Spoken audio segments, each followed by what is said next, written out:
McGraw-Hill Professional presents The Maker Movement Manifesto, Rules for Innovation in the New World of Crafters, Hackers, and Tinkerers, written by Mark Hatch, narrated by Christopher Prince. Maker Movement Manifesto. Make. Making is fundamental to what it means to be human. We must make, create, and express ourselves to feel whole. There is something unique about making physical things. These things are like little pieces of us and seem to embody portions of our souls. Share. Sharing what you have made and what you know about making with others is the method by which a maker's feeling of wholeness is achieved. You cannot make and not share. Give. There are few things more selfless and satisfying than giving away something you have made. The act of making puts a small piece of you in the object. Giving that to someone else is like giving someone a small piece of yourself. Such things are often the most cherished items we possess. Learn. You must learn to make. You must always seek to learn more about your making. You may become a journeyman or master craftsman, but you will still learn, want to learn, and push yourself to learn new techniques, materials, and processes. Building a lifelong learning path ensures a rich and rewarding making life and, importantly, enables one to share. Tool up. You must have access to the right tools for the project at hand. Invest in and develop local access to the tools you need to do the making you want to do. The tools of making have never been cheaper, easier to use, or more powerful. Play. Be playful with what you are making, and you will be surprised, excited, and proud of what you discover. Participate. Join the maker movement and reach out to those around you who are discovering the joy of making. Hold seminars, parties, events, maker days, fairs, expos, classes, and dinners with and for the other makers in your community. Support.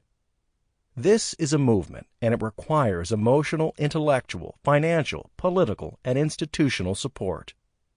The best hope for improving the world is us, and we are responsible for making a better future. Change. Embrace the change that will naturally occur as you go through your maker journey. Since making is fundamental to what it means to be human, you will become a more complete version of you as you make. In the spirit of making, I strongly suggest that you take this manifesto, make changes to it, and make it your own. That is the point of making. Introduction. Welcome to the next big thing, the maker movement and its revolution. We are still riding out the waves of the last big things, the computer revolution and the explosion of the internet. But because the maker revolution is physical, it is destined to be bigger. We can't live in a computer or on the internet, but we do live in houses, drive cars, wear clothes, use medical devices, play with toys, eat, grow, and live in the real world. I love the virtual world, but even its next big foray, the Internet of Things, where we connect physical objects up to sensors attached to the internet, will leverage and reside in its very physicalness. For the Internet of Things to work, there must be things to be attached to. What is happening and helping to drive the maker movement is that the nature of making things is changing. That is primarily what this book is about, the changing nature of making things and its tremendous impact on your life. TechShop, Inc. I'm the CEO of TechShop, a membership-based do-it-yourself, DIY, open-access fabrication workspace. From my unique perch in the maker community, I have had the opportunity over the last 6 years to see the emergence of a movement, the maker movement. TechShop is an integral player in that movement. Started in October 2006 by Jim Newton and a group of die-hard maker enthusiasts in Menlo Park, California, TechShop was the first open-access shop of its kind.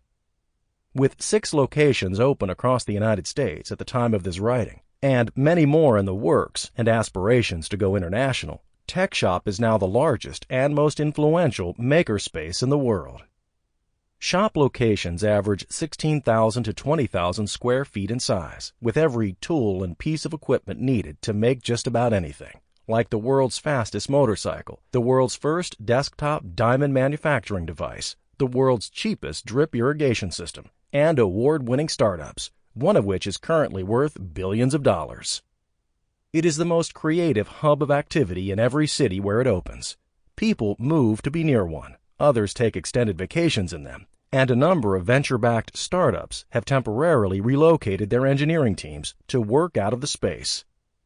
TechShop is changing the nature of making things, who gets to make them, and how they are made. The platform is allowing anyone over 16 years old to make almost anything in a space designed for them, with access to the world's most powerful and easy-to-use machines the world has ever seen. A little about me. Through my work at Avery Dennison in the 1990s as Corporate Director of Global Technology and Business Development, I developed an understanding of the importance of and barriers to manufacturing. As Director of Computer Services at Kinko's at the beginning of the 2000s, where I managed a $200 million product line of publicly available open-access computer systems, 10,000 plus, along with powerful software tied to large, expensive, high-production machines, I saw firsthand the transformative power of open access to tools. We launched more design firms every year out of Kinko's than any school ever did. As the former owner-operator of an auto body shop, I understand the importance of pride in craftsmanship, the local aversion to manufacturing, and the sometimes stifling effects of regulation. And now, as the CEO of TechShop, I have a unique opportunity to arm a maker movement army with the tools it needs to change itself and the world. Along the way, I also picked up an MBA at the feet of the grandfather of management, Peter Drucker, and I am a trained revolutionary, thanks to the Special Forces training I received on my way to become a Green Beret. I use the dialectic of movements, manifestos, and revolutions explicitly. Maker movement momentum. A number of trends are coming together to push the maker movement forward. Cheap, powerful, and easy-to-use tools play an important role. Easier access to knowledge, capital, and markets also help to push the revolution. A renewed focus on community and local resources, and a desire for more authentic and quality things, along with the renewed interest in how to make things, also contribute to the movement. I'll cover each in its own way, but with a multiplicity of trends pushing along the maker movement, we have only begun to see an outline of its eventual power to remake the United States and the world. The founders of this movement launched Make Magazine, the Bible of the maker movement, in January 2005.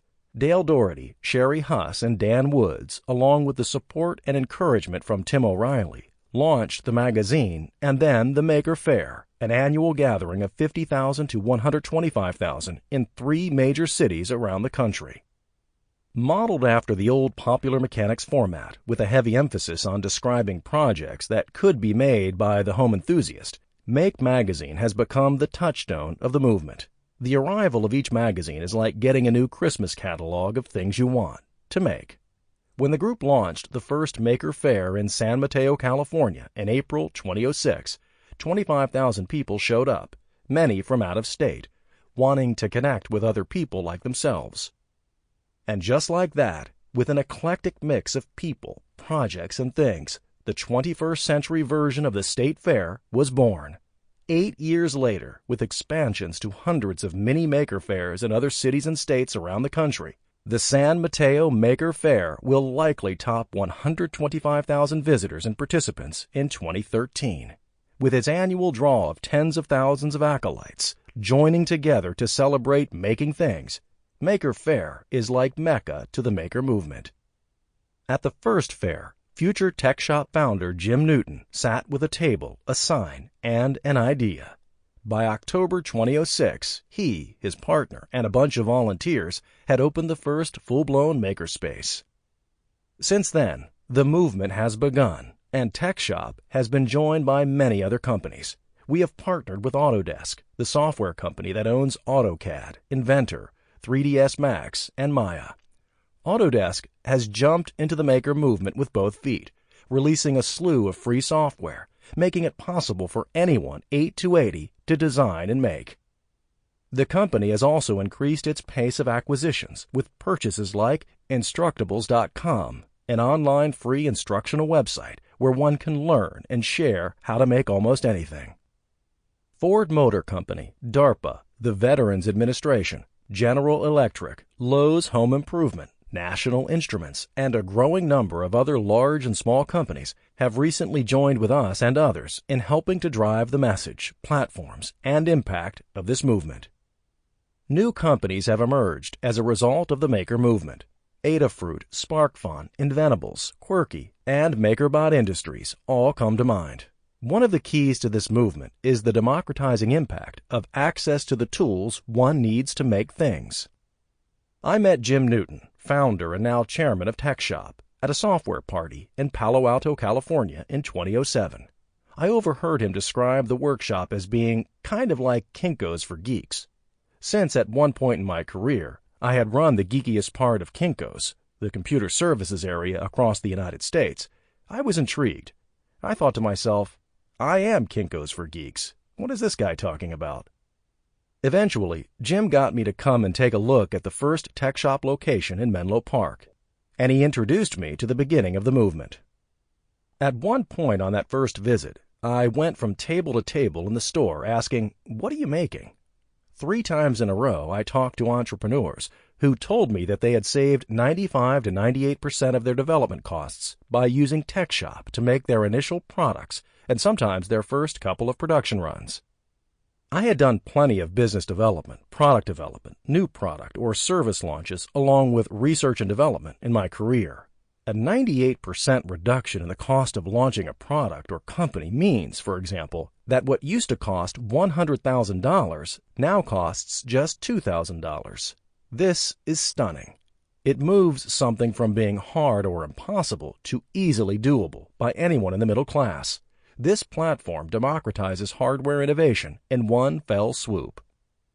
Jim showed me the class infrastructure and educational track that could be taken by anyone, and that would move each person from not knowing how to make anything to helping him or her become a confident maker.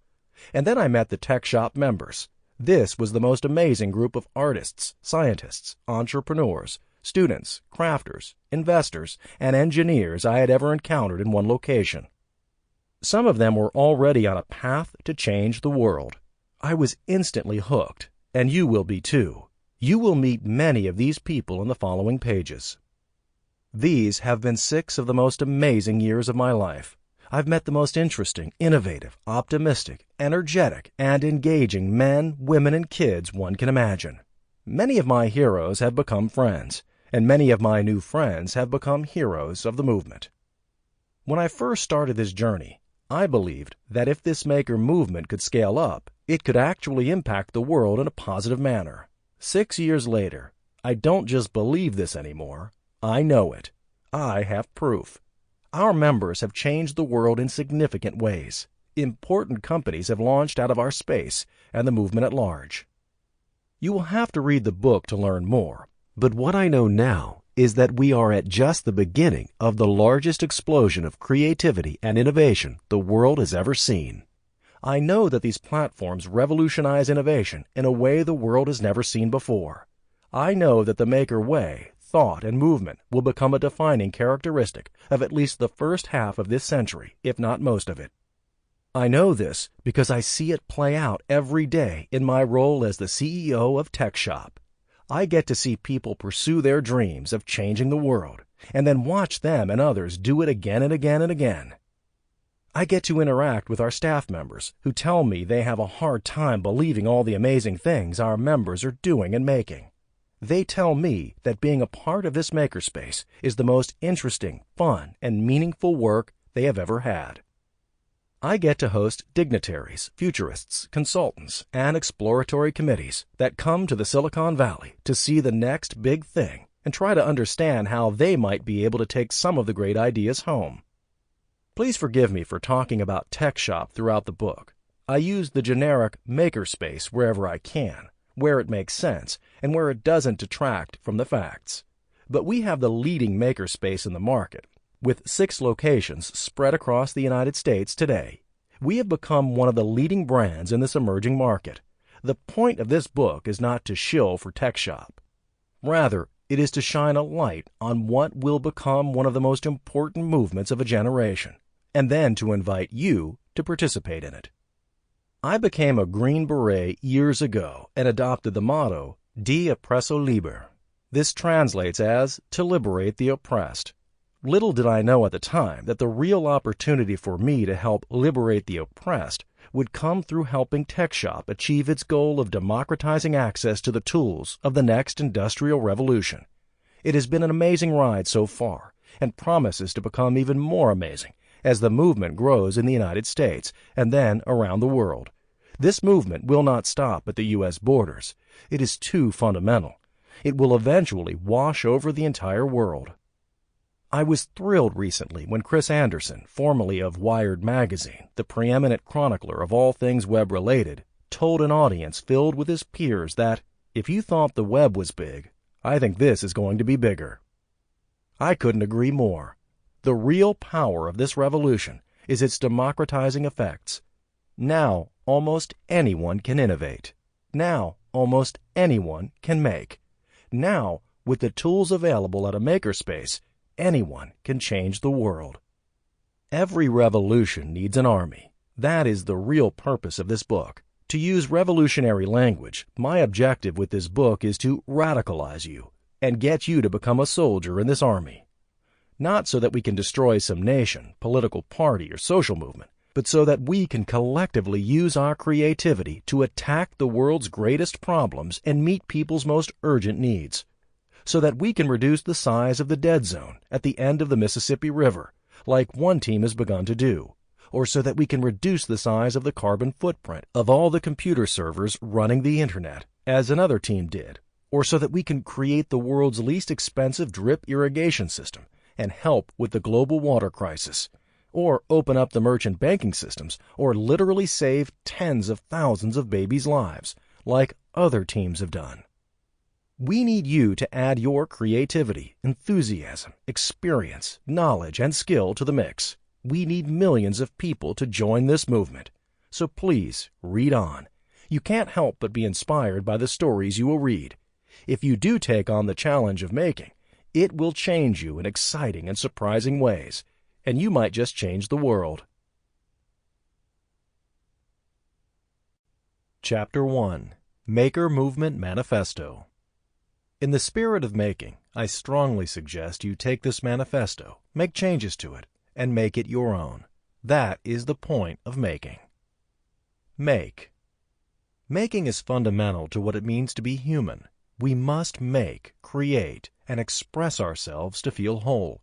There is something unique about making physical things. Things we make are like little pieces of us and seem to embody portions of our soul. Make. Just make. This is the key.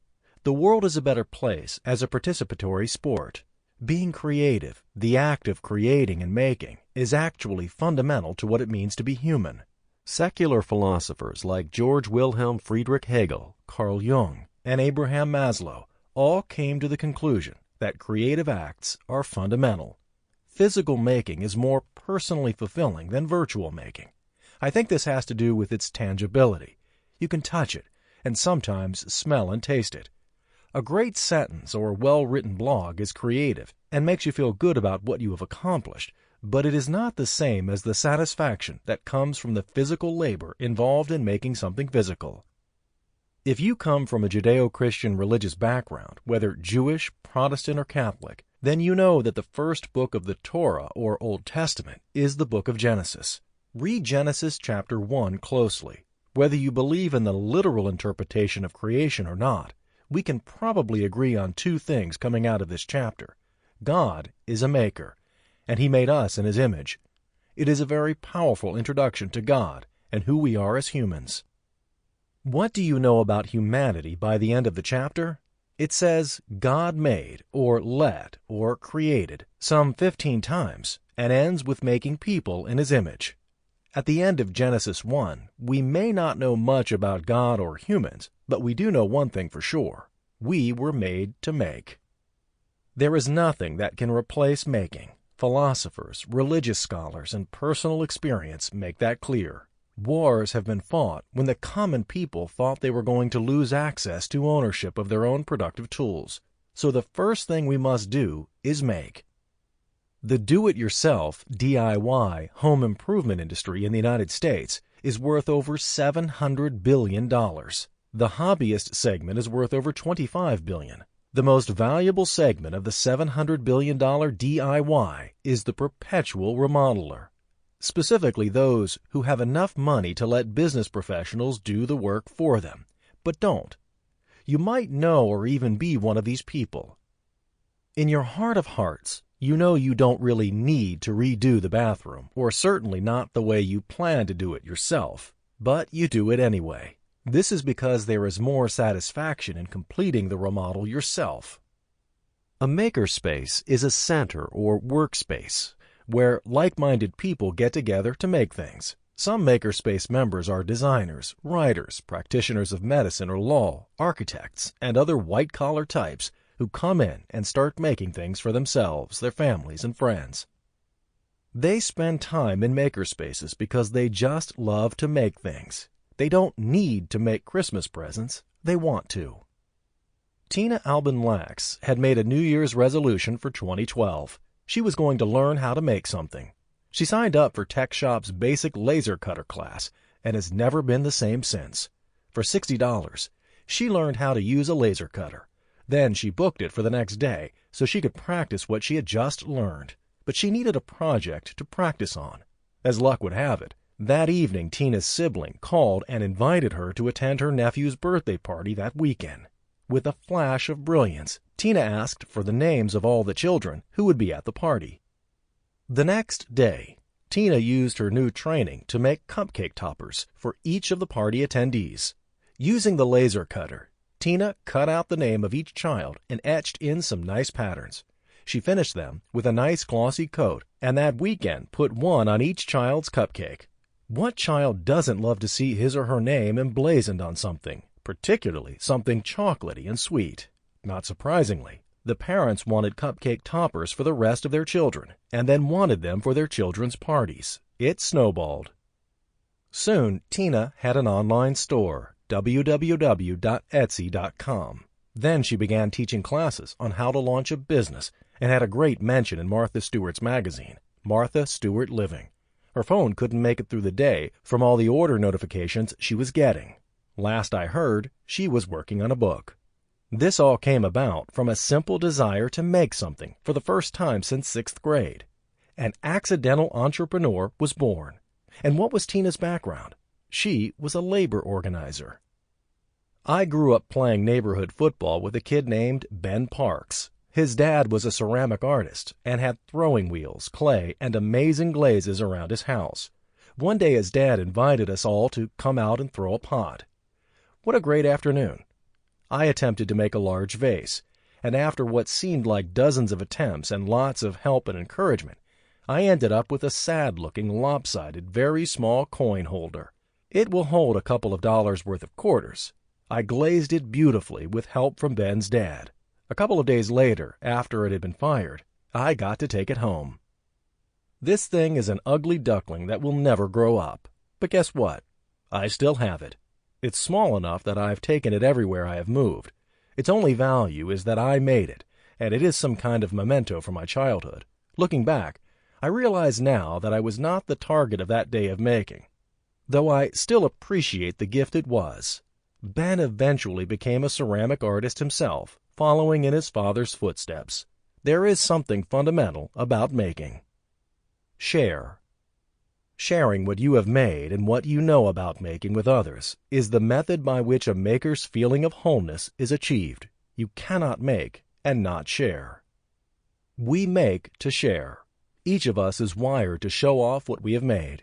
We get a lot of satisfaction out of the making, but the real payoff is in sharing. Some people are coy about showing their work off. Others are just terrified. One of the reasons we may have stopped making is that what we set out to make and what we ended up with may not match very well, or others may have ridiculed us for our attempts. I'm not good at making anything. Need never be said again. We were born to make. It may take some practice to get good at some kinds of making, But technology has begun to make creating easy enough that everyone can make. My favorite question to ask at any makerspace is, what are you making? People open up like flowers when asked that question and given any kind of positive encouragement. In this regard, we are all still 5 years old. Interestingly, after 6 years of working in a creative space, I've been told, I can't tell you everything, but probably hundreds of times, maybe thousands of times, but I've never been told, I can't tell you. Why? We want others to see what we have done. When I worked at Avery Dennison, we used to let the newest junior product managers help work on the back panels of our products' packaging. They had to work off templates that had been approved and developed for the line, and they had to have all the appropriate approvals. Nonetheless, the back panel was theirs. The young managers would jump into this with gusto, argue over font choices, the kerning of apostrophes, the shade of loam green. I repeat, they cared about the kerning of an apostrophe, the space between a letter and an apostrophe. Look at the space they had to work with here. Apostrophe S. Can you see it? On a high-resolution computer screen, this is about the distance of 2 or 3 pixels, and they removed 1. Yet, they would protect their design turf like a pit bull protects its bowl of food, growling when someone tried to mess with their back panel. Let me put this into context. To be a junior product manager at any Fortune 500 packaged goods company, you have to graduate from a respected MBA program at the top of your class. You have to work between your bachelor's degree and your MBA at another major company with consumer-facing interactions. You are among some of the best and brightest our schools and companies produce. You will almost always make senior director, VP, SVP, or CEO if you choose, or you will go out and start your own company. If you are a junior product manager at this level, you are a very intelligent, type A, hard-charging, competitive professional. That said, once the aforementioned products were launched into the channel and we all went to an Office Depot or Staples to see what the final product packaging and shelf positioning looked like in the stores, the junior product managers would rush like little kids to the stacks of their products. They would stand in front of them, momentarily admiring the way the products looked on the shelf, and then pull a package off the shelf, turn it over, and examine their handiwork. A sense of satisfaction visibly rolled over them as they saw that the typesetters had taken their ideas into final production, and the S was just a little closer to the apostrophe because it had been manually kerned. Invariably, these talented, impressive Type A young professionals would turn and say something like, I did this. I did this. See the space between the apostrophe and that S? I did that. The glow on their faces was like a new mother's when holding her child for the first time. Complete satisfaction. The need to show others one's new, beautiful child is embedded in the human psyche. What is going on here? First, while the contributions that these professionals were excited about might seem insignificant, after all, the difference, distance-wise, between the spacing of an apostrophe that has been automatically kerned and one that has been manually kerned is negligible. But the end product is something that can be bought, taken home, and shown to a significant other. Second, it is public. Hundreds of thousands of these packages are shipped all over the world. Third, it is often the first tangible and public representation of years, if not a decade, of work. It isn't the size of the impact that is significant. It is that there was impact, and it was made tangible, and tens of thousands of people would see their work. That really is powerfully satisfying, even if it is only the amount of nothing between an apostrophe and an S. If you make something and don't share it, was it made? If you make something, even something as small as a 1-pixel space modification on the back of a package, and share it, you have made something, and it must be shared. Another aspect of sharing is sharing knowledge and know-how. The best attribute of a well-run makerspace is the sharing of skills and knowledge. It starts with the formal instruction. But the best learning takes place while one person is building or designing, and someone else, with just a little, or sometimes a ton, more experience lends a helping hand, and the project gets upgraded in the process. The sharing philosophy gives a makerspace its magic. People show off their creations, knowing criticism was left at the front door, and everyone feels comfortable asking for help, guidance, and input into projects as they go through the build process. Sharing makes a makerspace a community. Give. There are few things. Sample complete. Ready to continue?